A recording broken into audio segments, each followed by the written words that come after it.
ഉൾപ്പെടുത്തപ്പെട്ട വലിയ സൽക്കർമ്മങ്ങളിൽ ഉൾപ്പെടുത്തി അല്ലാഹു അനുഗ്രഹിക്കണമെന്ന്.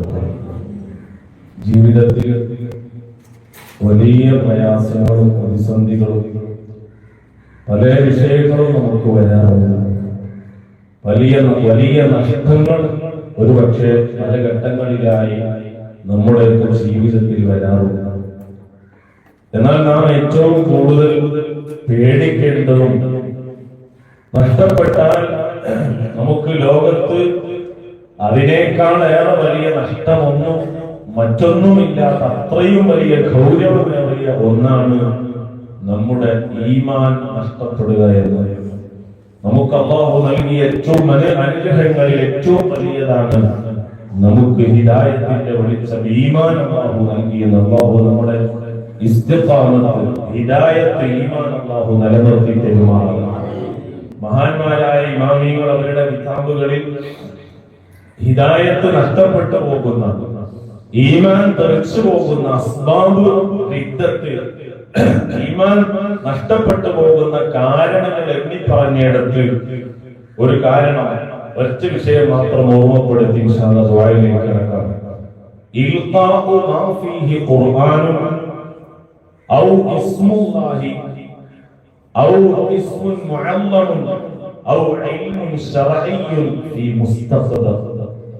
ഈ കഴിഞ്ഞ ഡിസംബർ അവസാന ദിവസം എന്ന് പറഞ്ഞാൽ ഇംഗ്ലീഷ് കലണ്ടർ പ്രകാരം, ഗ്രിഗോറിയൻ കലണ്ടർ പ്രകാരം വർഷം പൂർത്തീകരിച്ച് പുതുവർഷം ആഘോഷിച്ച് അതിന്റെ തൊട്ടടുത്ത ദിവസം സോഷ്യൽ മീഡിയയിലൂടെ നമ്മൾ വായിച്ചവരാണ്. വലിയ ടൗണുകളിൽ രാത്രി ചെറുപ്പക്കാര് ആർമാദിച്ച് ആർത്തുല്ലസിച്ച് പടക്കം പൊട്ടിച്ചതിന്റെ അവശിഷ്ടങ്ങൾ എടുത്ത് പെറുക്കി നോക്കുമ്പോൾ വിശുദ്ധമായ ഖുർആൻ ശരീഫിന്റെ പേജുകൾ കൊണ്ട് നിർമ്മിക്കപ്പെട്ട പടക്കങ്ങളാണ് ആ അവശിഷ്ടങ്ങളായി ഇവിടെ കണ്ടെത്തിയിട്ടുണ്ട്. അല്ലാഹു നമ്മളെ കാത്തുരക്ഷിക്കട്ടെ. എന്താണ് ഇതിന്റെ പിന്നിലുള്ള കാരണം? നമ്മൾ വളരെ ഗൗരവത്തോടെ ആലോചിക്കണം. നമ്മുടെ വീടുകളിൽ, മദ്രസയിൽ പഠിക്കുന്ന വിദ്യാർത്ഥികൾ ഉണ്ടാകും. മറ്റു പല കിതാബുകളും, വിശുദ്ധമായ ദീനിന്റെ അറിവുകൾ രേഖപ്പെടുത്തപ്പെട്ട പല ഗ്രന്ഥങ്ങളും നമ്മുടെ വീടുകളിൽ ഉണ്ടാകും.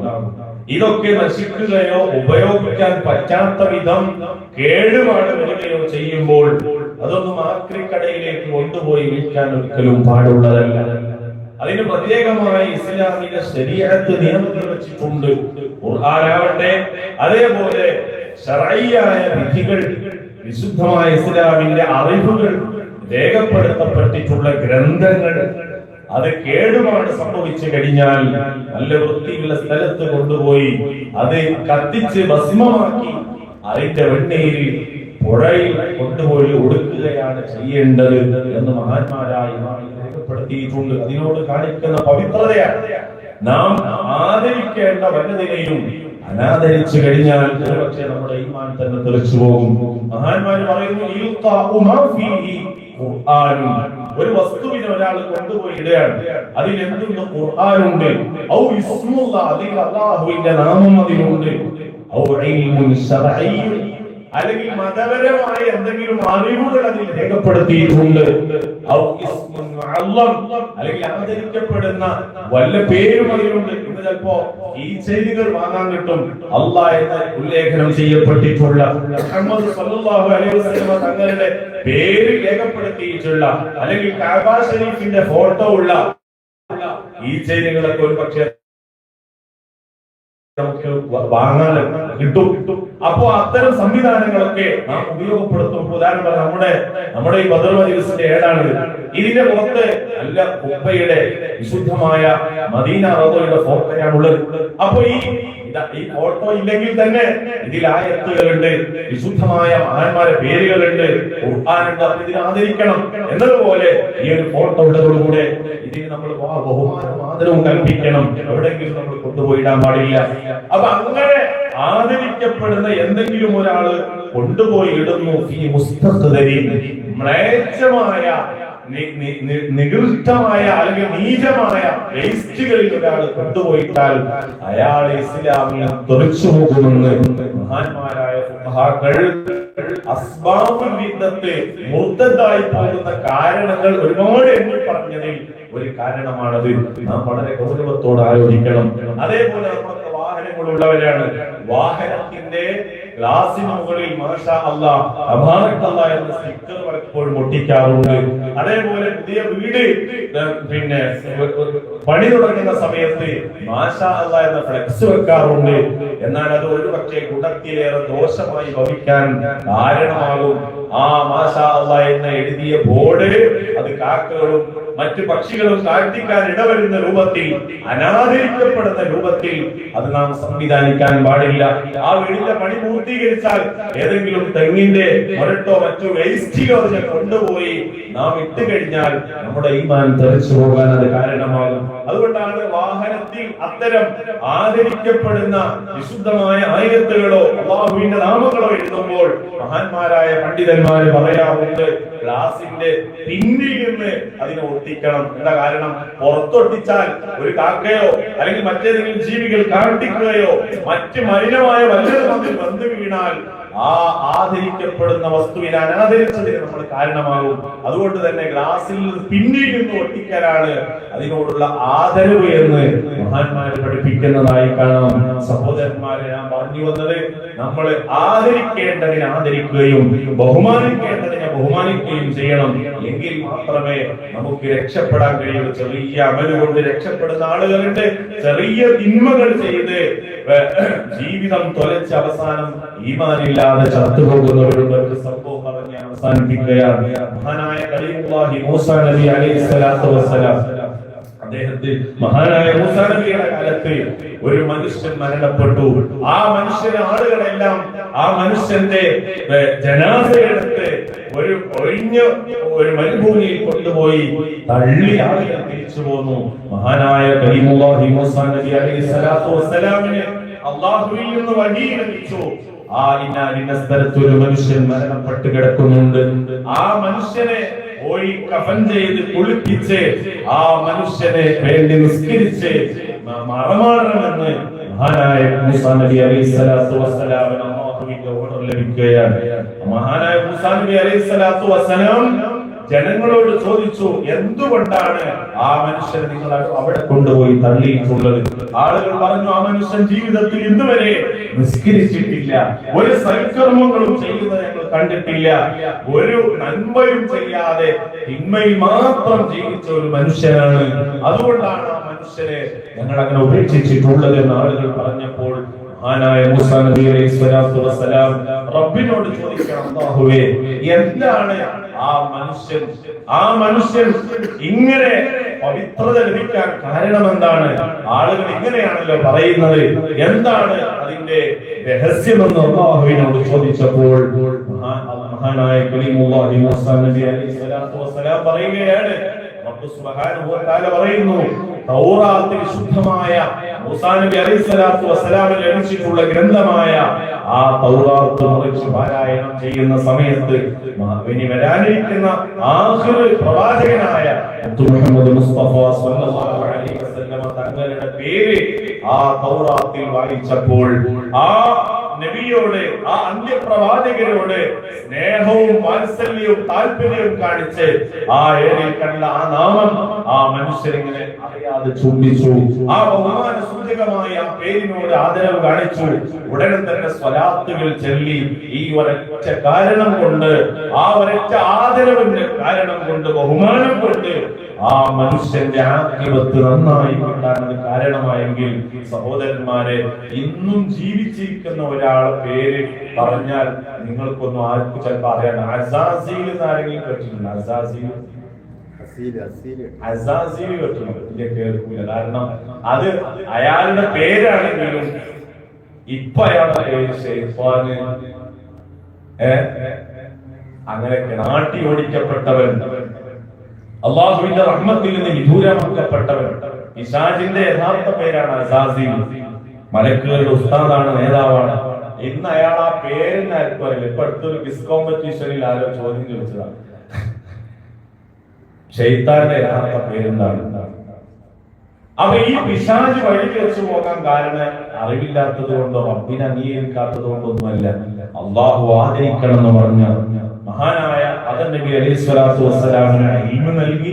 ആ ഇൽമിന്റെ പേരിൽ ആദം നബി അലൈഹി സ്വലാത്തു വസ്സലാമിനെ ആദരിച്ചുകൊണ്ട് സുജൂദ് ചെയ്യണം എന്ന് പറഞ്ഞപ്പോ അതിനെ ധിക്കരിച്ചത് കാരണമാണ്, അനാദരിച്ചത് കാരണമാണ് ഇബ്ലീസ് വഴിപിഴച്ചു പോയത് എങ്കിൽ സഹോദരന്മാരെ നമുക്കൊക്കെ അറിവുണ്ട്. അതേപോലെ തന്നെ അമലുകളൊക്കെ ഉണ്ടാവും. പക്ഷേ നമ്മൾ ആദരിക്കേണ്ട ഒന്നിനെയും അനാദരിച്ചുകൂടാ. അല്ലാഹു സുബ്ഹാനഹു വ തആല ഈ വിശുദ്ധമായ റജബ് മാസം അല്ലാഹു പവിത്രത നൽകിയ മാസമാണ്. ഈ മാസത്തെയും അതേപോലെ ദീനിന്റെ ചിഹ്നങ്ങളെയും നമുക്കറിയാം. ഈ പള്ളി തന്നെ ഇവിടെ ദീനിന്റെ ശിആറായ ഈ ഒരു പള്ളി അത് പിന്നെ നാശം വന്ന് അല്ലെങ്കിൽ ആളുകൾക്ക് നിസ്കരിക്കാൻ സൗകര്യപ്പെടാത്ത വിധം ചോർന്നൊലിച്ച് പ്രയാസങ്ങൾ ഉണ്ടായപ്പോഴാണ് ഉസ്താദ് അവറുകളുടെ നേതൃത്വത്തിൽ ഈ നാടിന്റെ പരിസരത്തുള്ള ഒരുപാട് മുഅ്മിനീങ്ങൾ ഈ സദസ്സിൽ ഉള്ളവരൊക്കെ ആ ഒരു ബന്ധത്തിന്റെ പേരിലാണ് ഇന്നിവിടെ ഒരുമിച്ച് കൂടി അല്ലാഹുവേ നീ സ്വീകരിക്കണേ അല്ലാഹു നമ്മുടെ എല്ലാ പ്രവർത്തനങ്ങളും അല്ലാഹു കബൂലാക്കി തരട്ടെ. ഒരുപാട് ആളുകൾ ദുആ കൊണ്ട് വസിയത്ത് ചെയ്തിട്ടുണ്ട്. പ്രത്യേകമായി മരണപ്പെട്ടു പോയവർക്ക് വേണ്ടി ദുആ കൊണ്ട് വസിയത്ത് ചെയ്തിട്ടുണ്ട്. നമ്മുടെ ഈ സിഎം ചാരിറ്റി ഉസ്താദ് അവറുകളുടെ കൂടെ ഇതുപോലെ കൂടെ നിന്ന് എല്ലാ വിഷയങ്ങൾക്കും മുന്നിൽ നിൽക്കുന്ന അൻവർക്ക് മരണപ്പെട്ട് അവരുടെ 40ന്റെ ദിവസം അടുത്തു വരികയാണ്. അവർക്ക് വേണ്ടി പ്രത്യേകമായി ദുആ ചെയ്യണം. അല്ലാഹു ഈ സദസ്സിന്റെ ഫضل ശ്രേഷ്ഠത അല്ലാഹു അവരിലേക്ക് എത്തിച്ചു കൊടുക്കട്ടെ. അതേപോലെ ഈ അടുത്ത് ആക്സിഡന്റിൽ മരണപ്പെട്ടു പോയ ഒരു ഒരു ചെറുപ്പക്കാരൻ ഈ അടുത്ത വർഷങ്ങളിൽ ദർസ് പഠനം പൂർത്തിയാക്കി പുറത്തിറങ്ങിയ 2 ചെറുപ്പക്കാർ ബൈക്ക് ആക്സിഡന്റിൽ മരണപ്പെട്ടു. അവരുടെ ആ ഒരു ഉസ്താദ് തൽക്ഷണം മരണപ്പെടുകയും പിന്നീട് ഹോസ്പിറ്റലിൽ ഉണ്ടായിരുന്ന ഉസ്താദ് ഈ കഴിഞ്ഞ ദിവസമാണ് മരണപ്പെട്ടത്. അവർക്ക് വേണ്ടി ദുആ ചെയ്യണം. അല്ലാഹു അവർക്ക് ഉഖ്റവിയായ ശുഹദാക്കളുടെ പദവി നൽകി അല്ലാഹു അനുഗ്രഹിക്കട്ടെ. അതേപോലെ തന്നെ ഇന്നത്തെ നമ്മുടെ സദസ്സിൽ കൂടെ അവർക്ക് നമ്മുടെ കുഞ്ഞിപ്പദങ്ങൾ വഫാത്തായ അവരുടെ പേരിലാണ് അല്ലാഹു അവരുടെ ദർജ അല്ലാഹു ഉയർത്തി കൊടുക്കട്ടെ. അതേപോലെ ഈ സദസ്സിലുള്ള പലരും പ്രത്യേകമായി ദുആ കൊണ്ട് വസിയത്ത് ചെയ്തിരിക്കുന്ന ഖത്തർ ഹാജി ഈ പള്ളിയുടെ പല നിർമ്മാണ പ്രവർത്തനങ്ങളിലും സഹായിയായി സഹകാരിയായി അവരുടെ മാതാപിതാക്കളെ രോഗികളാണ് പ്രത്യേകം ദുആ കൊണ്ട് വസിയത്ത് ചെയ്തിട്ടുണ്ട്. അതേപോലെ ഇന്ന് വരുന്ന സമയത്ത് ഒരു മെസ്സേജ് കണ്ടു. താമരശ്ശേരിയിൽ ആകെ ഒരു മകനേ ഉള്ളൂ, ആകെ ഏക മകൻ സ്വന്തം ഉമ്മയെ വെട്ടിക്കൊലപ്പെടുത്തി, ഹാർട്ട് രോഗിയാണ്, ഓപ്പറേഷൻ കഴിഞ്ഞ് വിശ്രമത്തിലിരിക്കുന്ന ഉമ്മയെ വെട്ടിക്കൊലപ്പെടുത്തിയ ഒരു ദാരുണമായ സംഭവം നിങ്ങൾക്ക് വായിച്ചിട്ടുണ്ടാകും. ഇന്നലെ ഞാൻ ഡോക്ടറെ കാണാൻ വേണ്ടി പോയപ്പോൾ ഒരു പേപ്പർ ഇങ്ങനെ ഇരിക്കണം, ഫസ്റ്റ് പേജ് നോക്കുമ്പോൾ വളരെ പ്രയാസകരമായ ഒരു വാർത്ത. തൃശ്ശൂരിലുള്ള ഒരു കുടുംബം, ഒരു ഉപ്പയും ഉമ്മയും അവരുടെ 10 വയസ്സുള്ള കുട്ടിയും ആ സഹോദരിയുടെ അനുജത്തിയുടെ ഒരു 13 വയസ്സുള്ള കുട്ടിയും. അപ്പൊ അവര് പുഴ കാണാൻ വേണ്ടി ആകർഷകമായ യാത്രയിലോ മറ്റോ ആയിരിക്കും പുഴ കാണാൻ വേണ്ടി ചെന്നതാണ്. അപ്പൊ അവിടെ കുട്ടികൾ കളിച്ചുകൊണ്ടിരിക്കുന്ന കുട്ടികളിൽ ആരോ പുഴയിൽ വീണ് അവരെ രക്ഷിക്കാൻ വേണ്ടി ചെന്നതാണ് അത്രയത്. അങ്ങനെ ആ 4 പേരും തൽക്ഷണം മരണപ്പെടുകയും ആ വാർത്തയുടെ അവസാനമുണ്ട്. ഈ മയ്യത്ത് ജനാസ വീട്ടിൽ കൊണ്ടുവന്നപ്പോ ഈ സഹോദരിക്ക് തന്നെ വേറെ 2 കുട്ടികളുണ്ട്. ഒന്നിന് 3 വയസ്സും 1 വയസ്സുള്ള.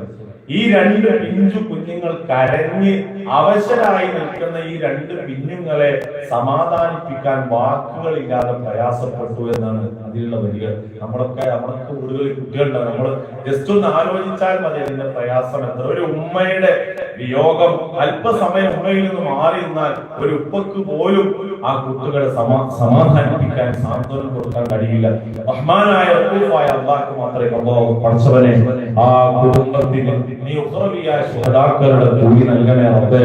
ആ ബാക്കിയായ കുട്ടികൾക്ക് നീ റഹ്മത്ത് കൊടുക്കണേ റബ്ബേ. അവരുടെ ഖൽബിലേക്ക് നീ റഅഫത്ത് കൊടുക്കണേ അല്ലാഹ്. അതിനേക്കാൾ ഖൈറായ വഴികൾ നീ അവർക്ക് നീ തുറന്നു കൊടുക്കണേ അല്ലാഹ്. അതേപോലെ പല ആളുകളും കൊണ്ട് വസീയത്ത് പ്രവാസിയായ സഹോദരൻ, അദ്ദേഹത്തിന്റെ അനുജൻ വർഷങ്ങളായി വിദേശത്താണ്. അദ്ദേഹത്തിന് നാട്ടിലേക്ക് വരാൻ അദ്ദേഹത്തിന്റെ പാസ്പോർട്ട് നഷ്ടപ്പെട്ട് ഇങ്ങോട്ട് വരാൻ തടസ്സമായി നിൽക്കുകയാണെന്ന് പറഞ്ഞ് ചെയ്തിട്ടുണ്ട്. അതേപോലെ തന്നെ പ്രധാനപ്പെട്ട ഒരു വിഷയം, നമ്മുടെ ഈ സ്ഥാപനത്തിന് കീഴിൽ സിഎം ചാരിറ്റി രീതിയിൽ മദ്രസ പഠനം അതുപോലെ തന്നെ മതപരമായ പഠനങ്ങളൊക്കെ അവസാനിപ്പിച്ചു നിൽക്കുന്ന ചെറുപ്പക്കാർക്ക് വേണ്ടി അല്ലെങ്കിൽ പ്രായം ഒന്നും വിഷയം ഇല്ലാത്ത രൂപത്തിൽ അവർക്ക് വേണ്ടി ഫിഖ്ഹ്, കർമ്മശാസ്ത്രവും അതേപോലെ തന്നെ വിശ്വാസപരമായ അഖീദയും തസവ്വുഫും അടങ്ങുന്ന വാട്സപ്പിലൂടെ അതായത് ഗൂഗിൾ മീറ്റിലൂടെ ഓൺലൈനായി ക്ലാസുകൾ ഈ അടുത്ത ആഴ്ചയിൽ തന്നെ ആരംഭിക്കുകയാണ്. ഒരുപാട് വിദ്യാർത്ഥികൾ അതിൽ രജിസ്റ്റർ ചെയ്തിട്ടുണ്ട്. അങ്ങനെ പഠിക്കാൻ രീതിപരമായ അറിവുകൾ നമ്മൾക്ക് ആഖിറത്തിലും ഖബറിലൊക്കെ രക്ഷപ്പെടേണ്ട നിസ്കാരം, നോമ്പ്, സക്കാത്ത് തുടങ്ങിയ വിഷയങ്ങളുമായി ബന്ധപ്പെട്ട നമ്മുടെ കർമ്മപരമായ വിഷയങ്ങളൊക്കെ പഠിക്കാൻ താല്പര്യമുള്ള അവസരങ്ങൾ നഷ്ടപ്പെട്ടു പോയ ആരെങ്കിലുമൊക്കെ ഉണ്ടെങ്കിൽ ബഹുമാനപ്പെട്ട ഉസ്താദുകളുമായി ബന്ധപ്പെട്ട് അതിൽ പേരുകൾ ചേർത്തതിൽ പങ്കെടുപ്പിക്കണമെന്ന് സാന്ദർഭികമായി ഓർമ്മ